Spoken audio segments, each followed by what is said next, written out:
Good morning. Good morning, Chairman. Good morning, Commissioners. We are resuming the Commission of Inquiry, March 18th. We're going to continue with case number 039, Tiet Darrell matter. We adjourned in February 4th from the other location, Willowbank, and we are going to continue the matter today at Warwick Kent. However, there are a couple of things I have to bring to the attention of the Commission, and for the record, we have another Commissioner, Mrs. Frederica Forth, on Zoom. We have a witness, Ms. Tiert, on Zoom. She's one of the witnesses. And recused from this matter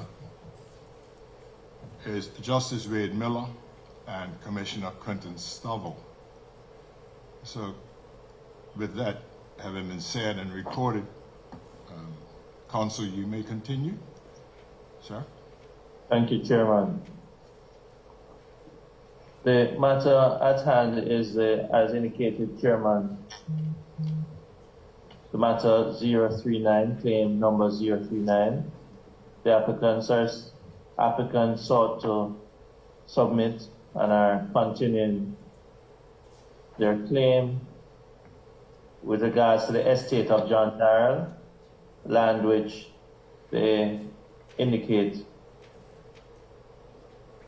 that the Heron Bay Primary School now is situated on.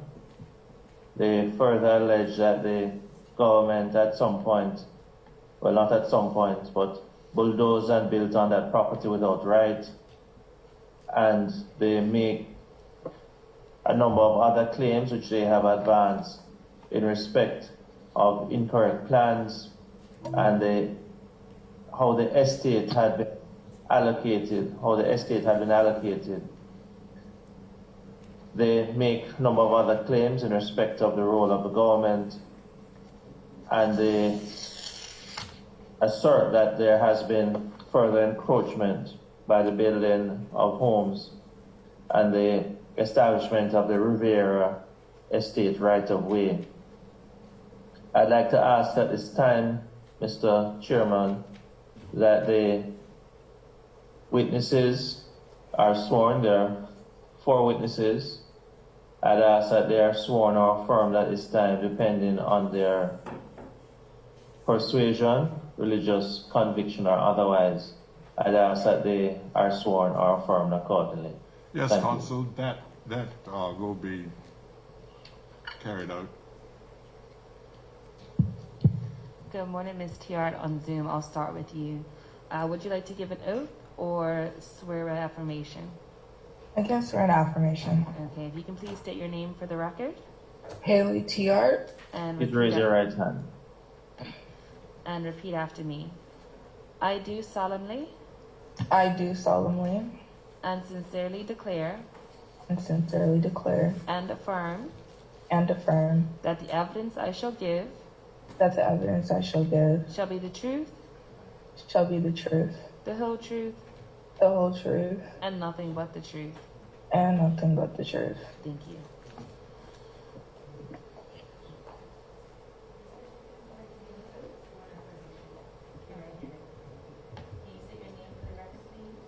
Cynthia Fishington. And repeat after me. I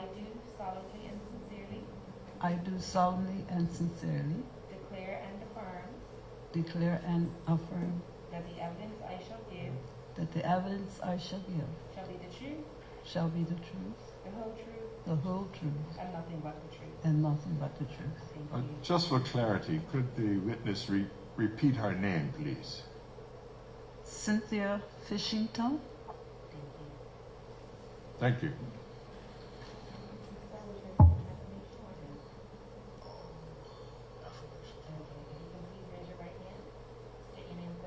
Nathan Darrell.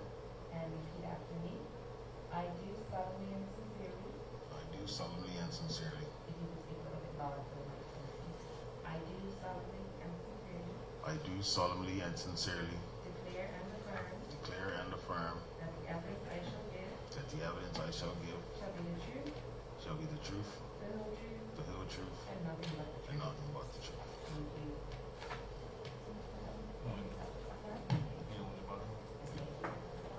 Sure. Just as Mr. Chairman had asked, could you just have the witnesses state their names first for the record? Yes, I, Donald McMahon. I, Donald McMahon. I do solemnly.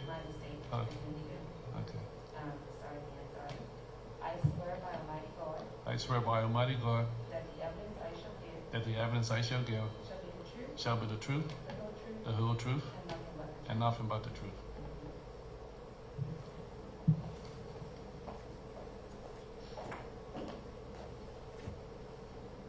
All the witnesses have been sworn, Counsel. Thank you very much. On the last occasion, we had taken the adjournment, Chairman, on the 4th of February. We had Ms. Tiart giving evidence. We were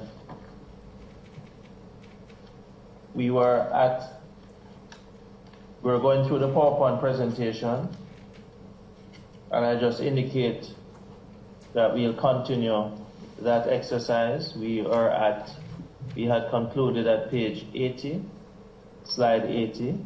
I would just ask that we return to that point and that the document will be projected on the screen.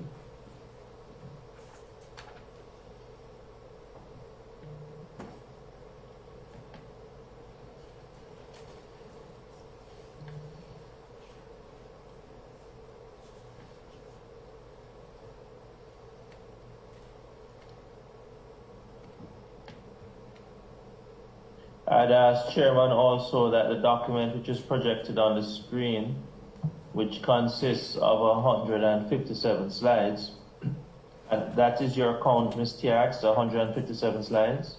Yes. I'd ask Chairman that that document, which consists of 157 slides,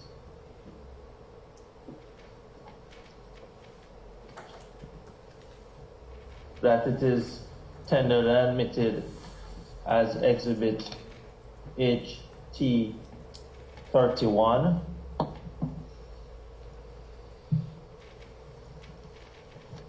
You're asking that the PowerPoint presentation consisting of 157 slides be entered as Exhibit HT 31? That is correct, Chairman. So done.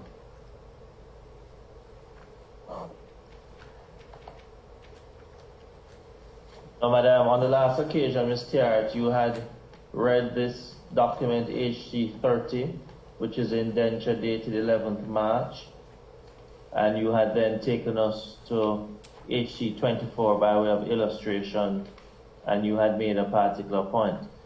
Would you wish now to move on from slide 80 to the next slide, Madam? Yes, please. Okay. Could you take us then beyond this document?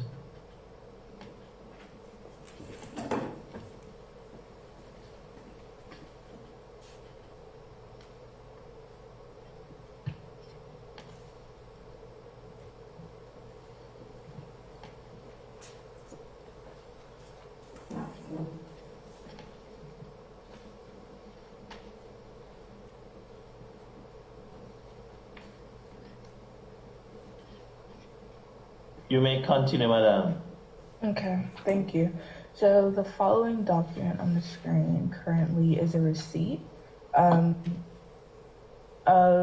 it's 1954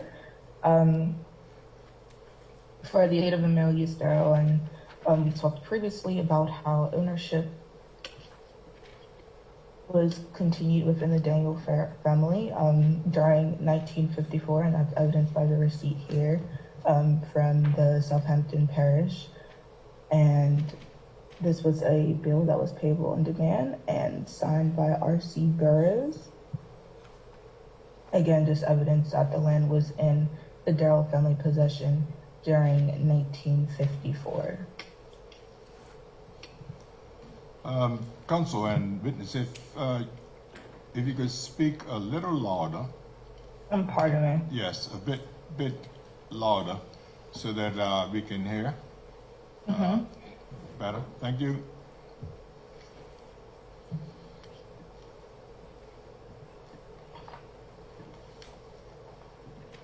Now, the actual hard copy of this receipt, madam.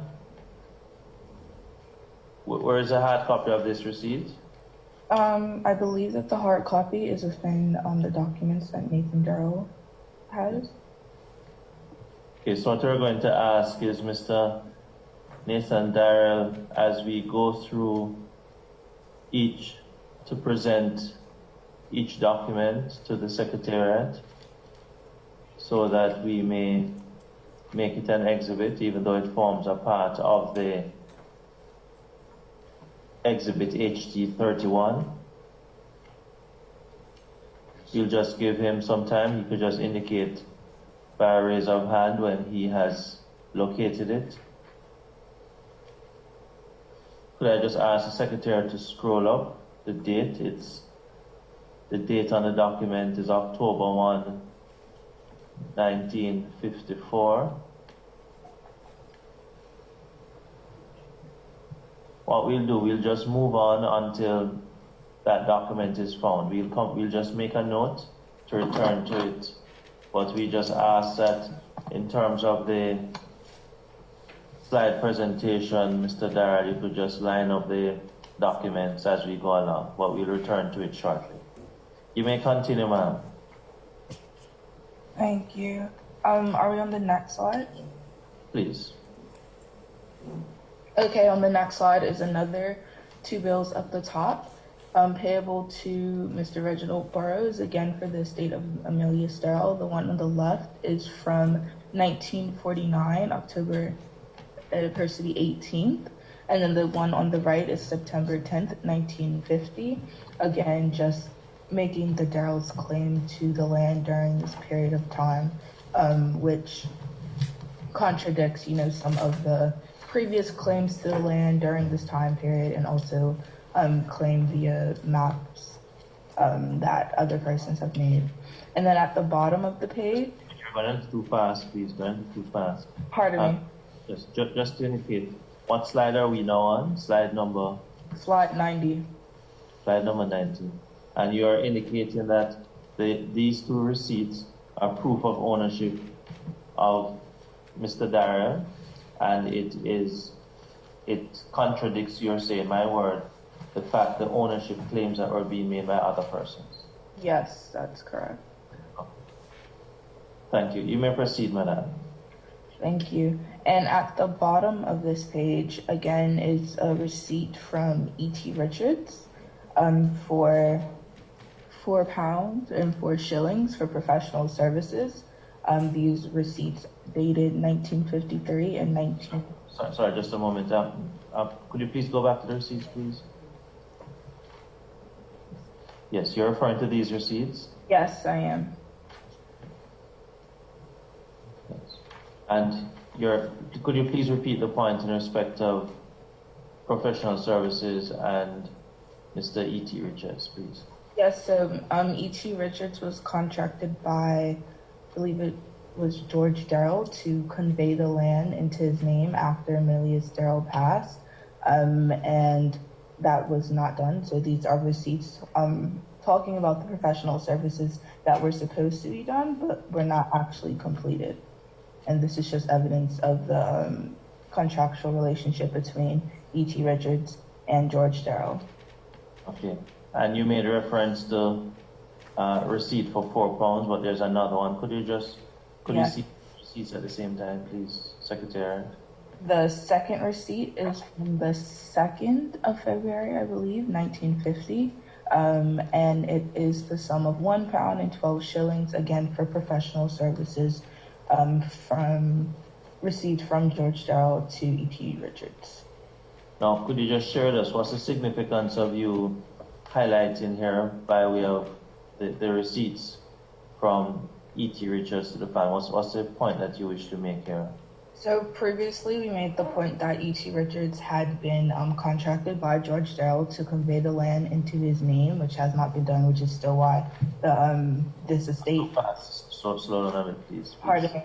Which is why the estate is still called the estate of Emilius Darrell, because that conveyance was never done. Additionally, we've also presented documents that show E.T. Richards having dealings in affairs in that same area, whether it's conveying other people's land, which was seen in the indenture document, that was the evidence before this one, and other dealings with people who were also involved in the Darrell family land grab. Okay. Now, these receipts also, Mr.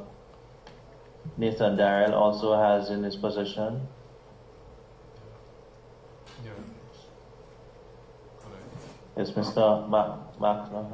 Yeah, I just want to add that on the receipt that has E.T. Richards on it too, there is a receipt for Walter N. Robinson when he done work for the Darrell. There's another receipt there, so you can see that too.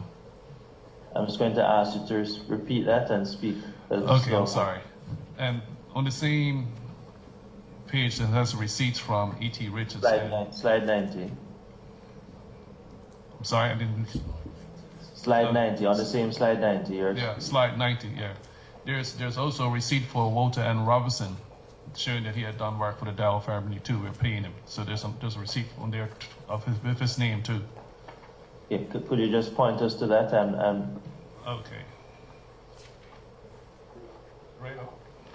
Slide the page. Just right there, right up the top. could you just with the cursor, probably the cursor could assist to. It's cut off as a slide. It looks like it's cut off on the slide, but we have the original right here. Yeah, I was going to ask you to share with a member of the Secretariat, and it could be. Okay, just repeat, because the name, the date, and the amount. Okay.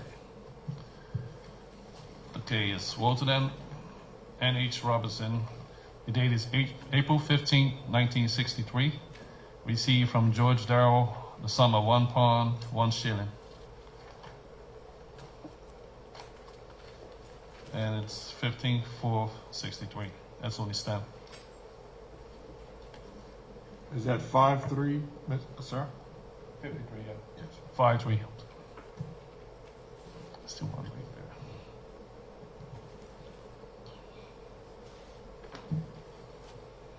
there. Okay. May I speak to E.T. Richards' receipt? Sorry, just one moment, Mrs. Fishman. The document that the document is now in the possession of the Secretariat?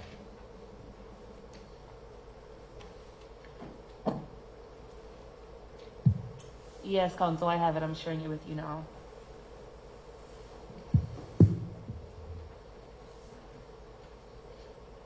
We'll come back to you shortly, Mrs. Fishington. I'm just finishing this point.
Mr. McMahon, you mentioned the receipt On the receipt with the letterhead of Walter N.H. Robinson, dated April 15th, 1963, Yes.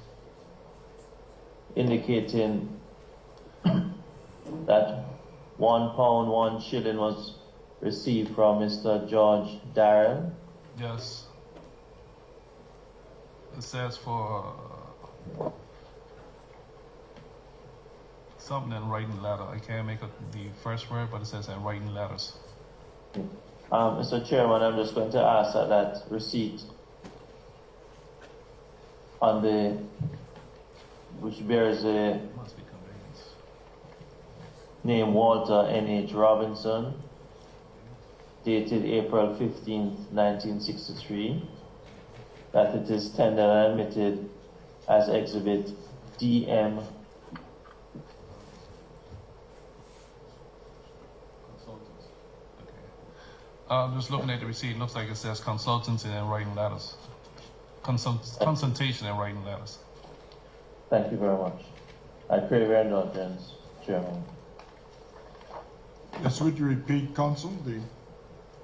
You wish to make the receipt made out to Walter N.H. Robinson, dated the 15th of April 1953, 63. DM, as Exhibit DM, what number?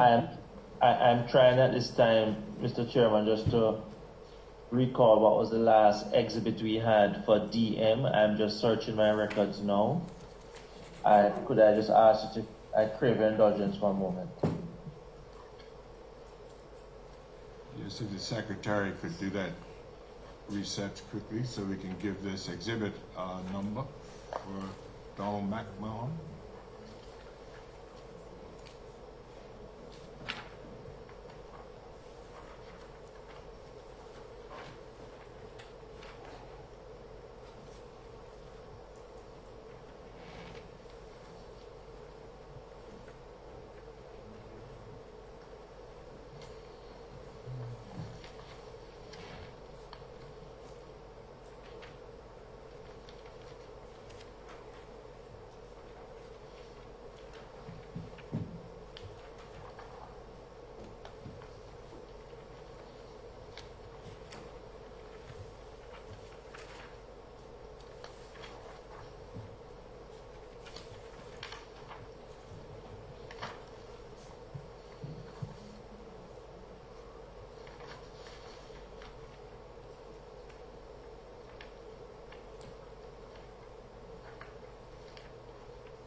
Council, as far as the secretary can tell, and I believe another one of the commissioners, we do not have any exhibits entered underneath Mr. McMahon's name.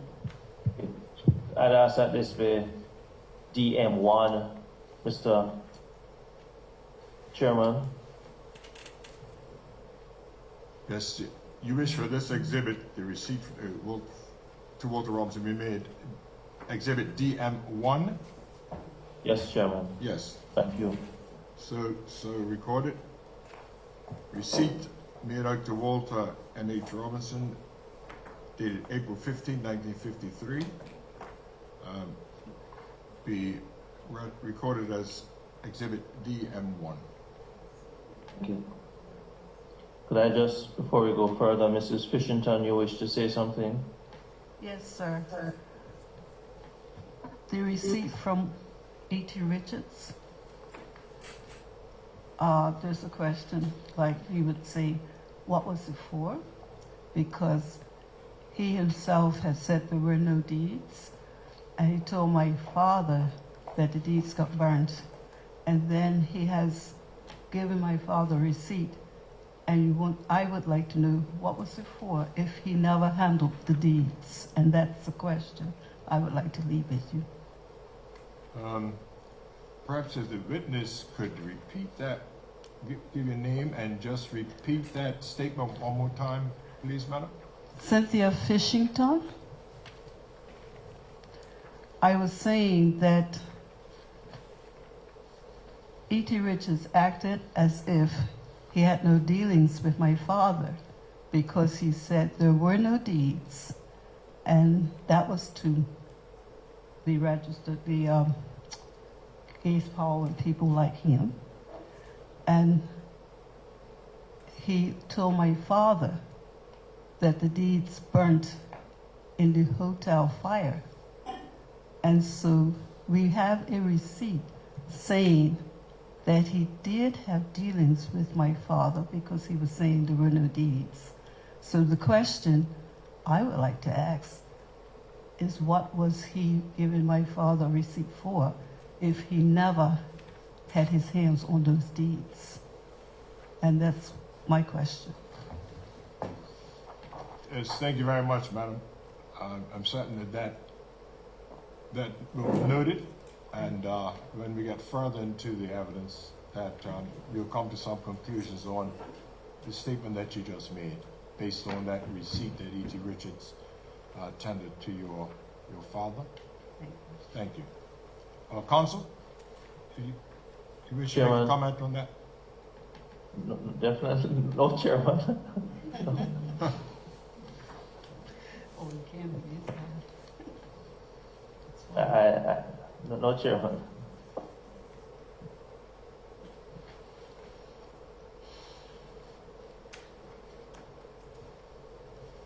Miss Tiart, well, I'm sorry. If I may, Chairman, the documents that we were asking Mr. Nathan Darrell to locate for us, have you now located them, sir? Yes. Could we go back then to the receipts? Do you have the 5th of August, 1953? I'm sorry. That's the 31st of August, 1953 receipt.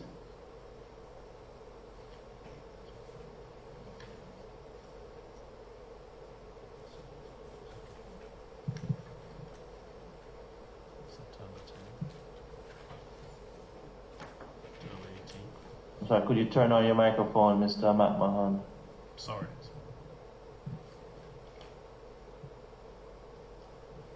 You said the 3rd of August, 1953?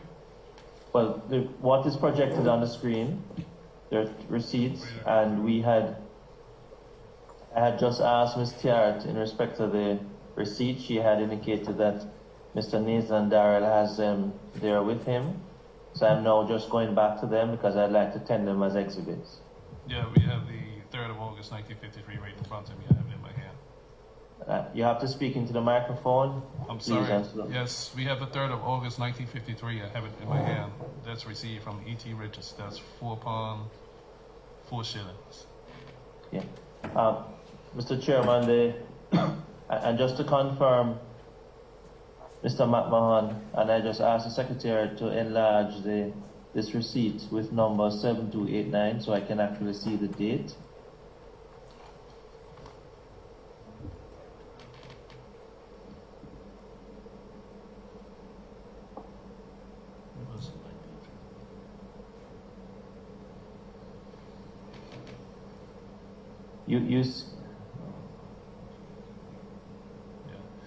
And we You also have it as the 3rd, that is the 3rd of August and not the 31st, 3rd of August, correct?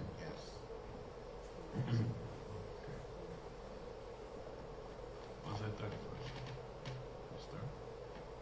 I think it might be 31st. Could be a lot. Yeah, looks like an STB on it. It's probably 31st.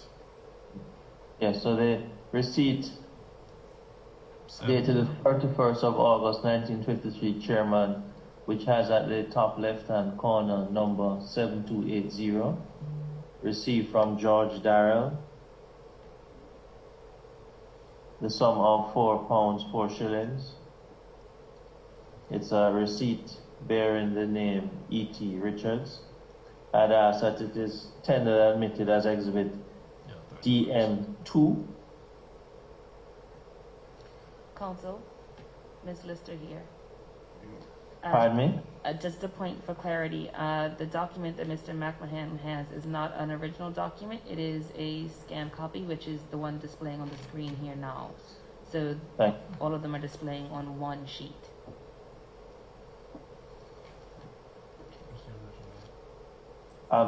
Chairman, if I may, Yes, Council.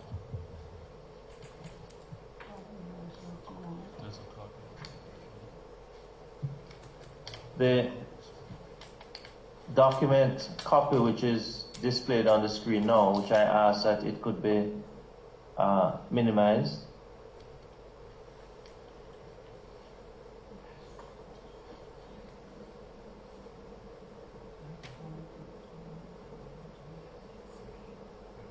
And could I see all the items that appear on the document?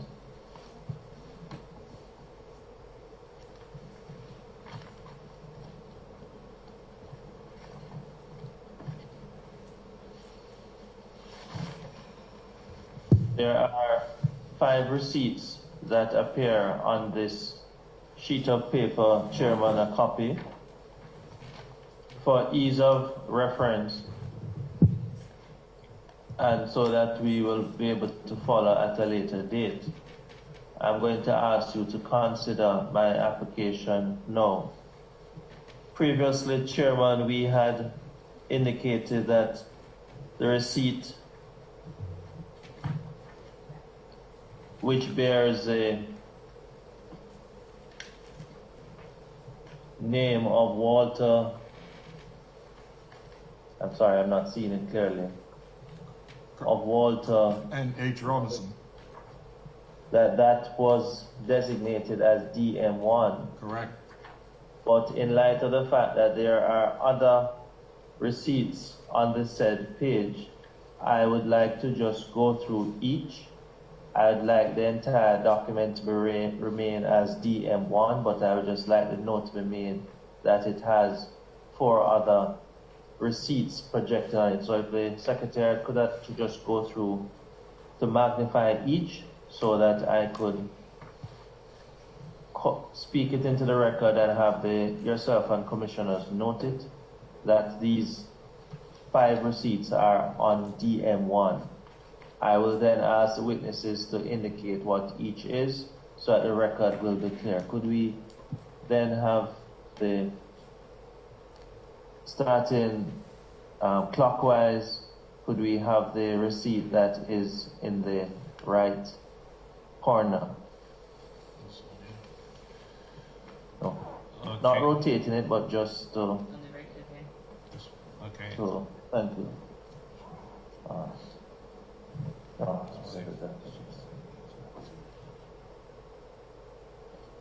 The receipt to Mr. George, well, indicate.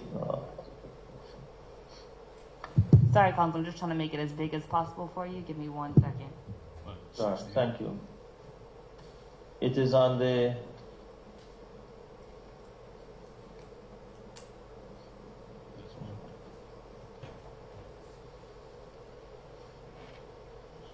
Okay. Thank you. It is on the invoice, the receipt of a Mr. Reginald C. Burrows, and it is that it evidences that Mr. George Darrell paid £100. Sorry, no, paid. I'm sorry.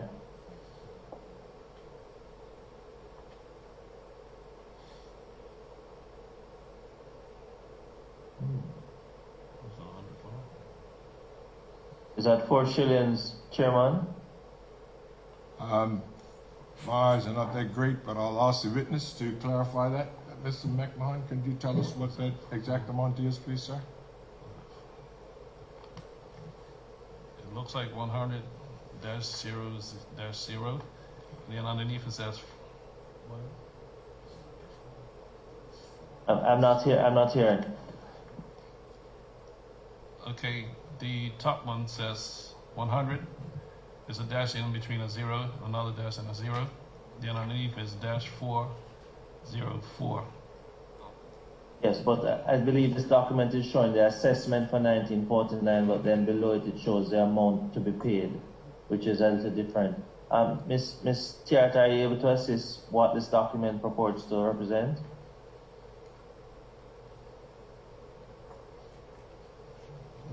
Yeah, I believe that the total is the total amount due for. Right, but I'm not concerned about at this time, total, but this document purports to be what? You had relied on it in proof of This is Paris George Vestry. Byron. Just evidence of ownership of land because they're paying for the land, Okay, either taxes or. thank you. Yeah. So, Chairman, the exercise I'm going through, just to repeat, is just to list the various receipts that appear on what I asked to be DM1. The first one, and I'm asking the witnesses to identify each, so we have that on the record. It is dated October 18th. Yeah, that's correct. 1949, sorry? That is correct. October 18th, 1949. 1949, and its evidences Mr. George Darrell Payne to the Southampton Parish. Paris Vestry. Could I have the next receipt, number 473 to the right? And the next Council, is- just a suggestion. Would you want to give that a subheading, perhaps DM1A, and then go through each receipt on that exhibit? Would I that would be, prefer would that be a not, Chairman. strategy? I would prefer not, Chairman, because it's all on one page. Yes, correct. So I just wish we could list the items that appear on DM1, Chairman. Right, we'll continue like that. Right. Thank you. The third item is a receipt number 473, which is evidences a payment To the of 16 shillings by the estate of Emilius Darrell to the Southampton Parish Vestry. Vestry. Yeah, And it's dated the 10th of September 1950. yeah, that's correct. Could we continue clockwise? And the one under that is number 3160. That's receipt from E.T. Richards, which is the 3rd of February, 1950, which is £1, 12 shillings. Thank you very much. For professional services. And the next one is 7289, 31st of August, 1953. That's received from E.T. Richards for £4, 4 shillings for professional services. Thank you. Could we have it minimized, please, on the screen?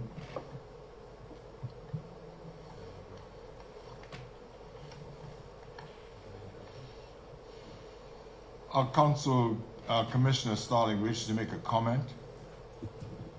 Very well. Hi, good morning, Council. Just questioning whether receipt 473 is 16 shillings or 16 pounds. I'm reading the printed bit which says 4 divided by 100 pounds, so that should be 4 pounds for each 100, and 4 times 4 is 16. So that's the way I'm reading it. I think you have it down to 16 shillings. I am guided. I am not certain, Commissioner Starling. I had been utilizing what seems to be the approach that, in terms of the writing of the receipt, in terms of the totals, that there are, for want of a better term, there are 3 columns of pounds, shillings, and pence. Yeah. And I had just made the assumption, based on how it's written, even above where it has 400-0-0. I had just assumed, but I really should not assume. I think it's 16 pounds, 0 shillings, 0 pennies. Very well. Thank you. Anyone else got I don't know. I think that was before my time, so I'm not too sharp on that, but I'm looking at the, it says at 4 cash on the 100 pound for the following parcels purposes. I'm assuming something. I'm not too familiar with that, so it could be right. Or maybe 400, I don't know. Thank you, Commissioner Starling. For the record, Chairman and Commissioners, just to indicate that Exhibit DM1 consists of 5 receipts which the witnesses have spoken to. It, for the convenience on this occasion, they're on one sheet. I just ask that that note is made, Chairman and Commissioners. Right, and Council, I'm not the brightest one in the room, but if we could go through very rapidly the 5 receipts that are on that sheet, just for clarity.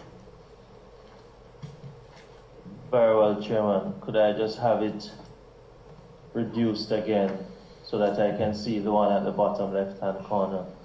So on DM1 consists, Chairman, of 5 receipts. The first one dated April 15, 1963, on Walter H. Robinson receipt, indicating payment by Mr. George Darrell. The second receipt is a payment by Mr. George Darrell to Southampton Parish Vestry, dated October 18th, 1949. Thank you, 49. The third receipt, number 473, a payment by the estate of Emilius Darrell to the Southampton Parish Vestry, is dated September 10th, 1950. Thank you. The fourth receipt is number 3160, dated the 3rd of February. This is 3rd of February 1950. Thank you, Mr. Mahmoud. 1950, yeah. On a receipt from E.T. Richards, indicating payment by George Darrell Esquire, sum of £1, 12 shillings, no pence, dated, sorry, we had the date. The fifth receipt, Chairman, is number 7289, a receipt from E.T. Richards, dated the 31st of August, 1953. Thank you. Evidence in payment by George Darrell, sum of £4, 4 shillings, no pence for professional services. Thank you, All Council. consisting of Exhibit DM1. Thank you, Council. You're welcome. Miss Tiart, Council, we can continue. Nathan Darrell. Nathan Darrell, please Yes. go ahead. I would just like to add that we also have the same Paris factory receipts for 1947 and 48.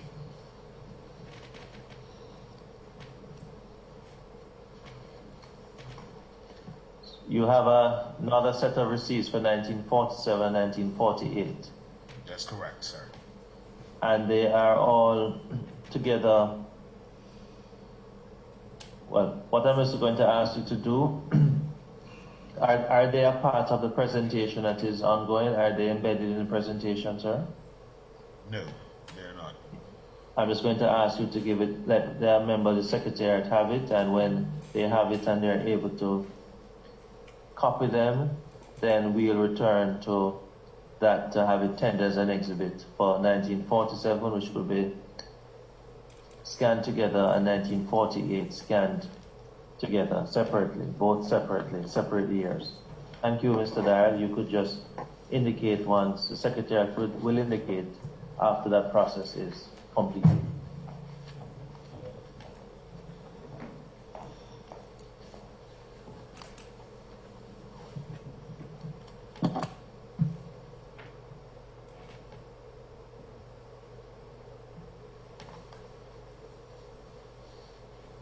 Ms. Tiart, please continue. Okay, thank you. So the next slide And I'm just going to ask to call the slide number each time we go. So slide number 91. This is a letter written from the London contact for and on behalf of John Nathaniel Darrow. And it is dated September 19th, 1997. And it is titled The Misuse of the Name Benjamin Darrow. Okay. Could we have the document minimized, please? Thank you. Do you have the hard copy of this document, Sir Nathan Darrow? Yes. Do you have it there? You wish to rely on this document, Ms. Tiaret? Yes, I do. Could you just have it enlarged again? Sorry. To cover the names. Sorry, thank you. Just go back. Yes, thank you. Chairman, the document which the witness has referenced, letter dated September 19th, 1997, written by John N. Darrell, and it's titled Misuse of Name of Benjamin Darrell. The letter is, I'm just going to ascertain if it's signed or unsigned. Could we scroll on, please?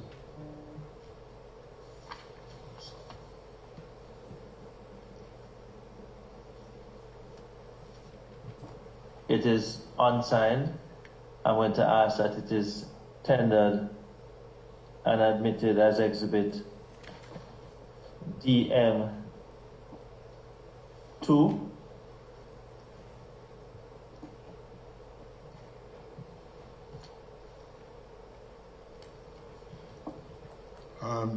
Council, you request to have a letter dated September 1997, penned by John Darrow,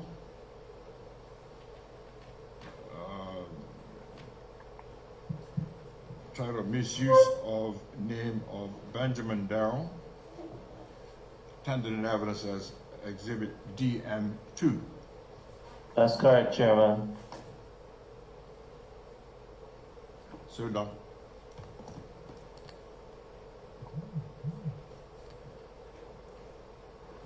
Would you go ahead and read the document? Okay. September 19th, 1997, 5 months only. Mailbox work, FAO, Mr. John Nathaniel Darrow. Dear Sir, misuse of name, Benjamin Darrow. As you may be aware, the governing body of Bermuda, namely the UBP, have been misusing the authority of the government to underhand innocent people with regard to the estate of Emilius Darrow. For example, since 1888, the property known as 29 Riviera Road belonged to Emilius Darrow, which has now been passed on to third and fourth generations of the Darrow family. At present, John Darrow is the owner of the said property. During 1974 to 1994, several court proceedings have taken place, the Crown versus George Darrow, the Crown versus John Darrow, respectively. Out of the various court actions, the Crown versus John Darrow, many deeds and plans were brought into the court proceedings. To Mr. John Darrow's surprise, some of these documents contain false and fraudulent information, and that names of deceased persons as past and present owners of the said estate by the government. Further, in 1989, August 14th, during yet another court hearing, a plan prepared by the Ministry of Works and Engineering Plan showed conflicts with all the titles, deeds, and documents. These are totally fabricated by the government and still remains untrue. With all due respect, we suggest that in cases like these, namely the misuse of deceased persons' names by the government, be brought to your attention. As a result of this, persons have been forced to purchase property under false pretense by the government, and its wrongful misconduct and undue influence in making such persons believe that their purchases were legally carried out. This has caused Mr. Darrow a great deal of trauma, undue stress, and extremely poor health. May we therefore request that Mr. John Darrow receives compensation in the sum of $75 million by way of settlement to include all accrued interest from 1987 to date, not only for himself, but for his creditors, in particular Standard Hardware. We trust that the above is self-explanatory and request your urgent attention in dealing with this matter.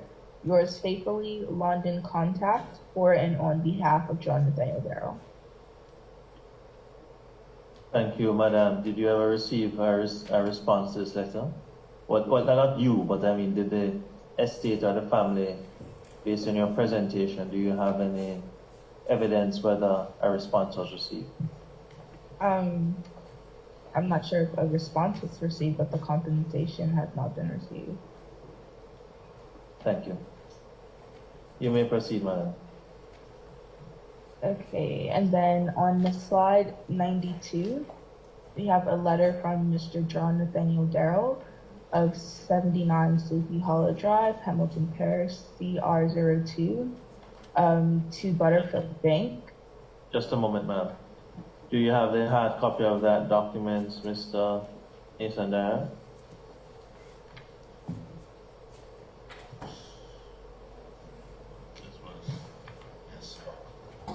Yes, sir. Yeah.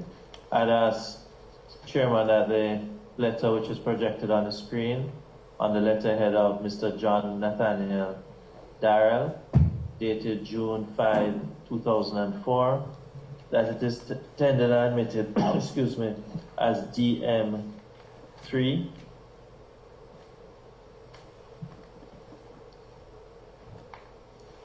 Yes, Council, you request that a letter penned by John Nathan Darrow dated June 5th, 2004.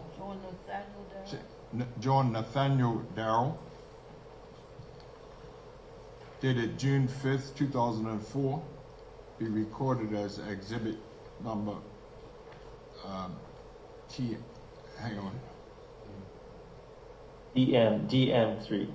EN3. Thank you, Chairman. I address the Butterfield back. DN3. Thank you. Please proceed.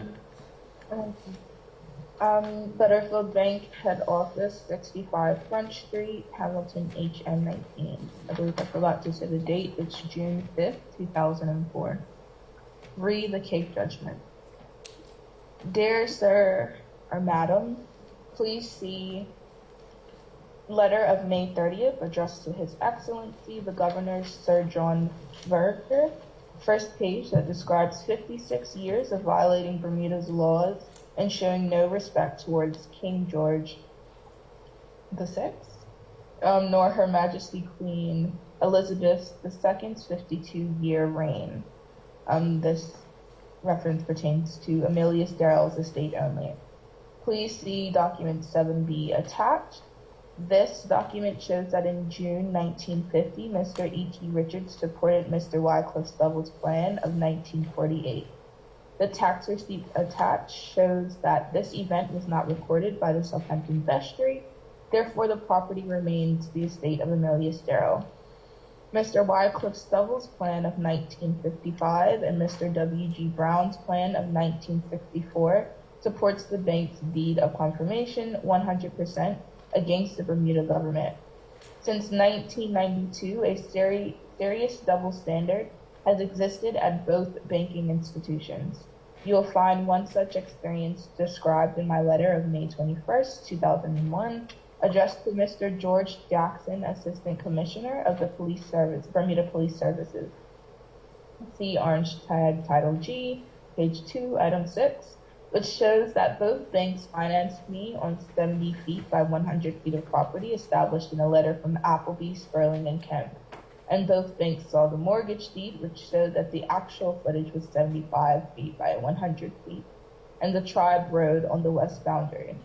That said, let us now see what really took place.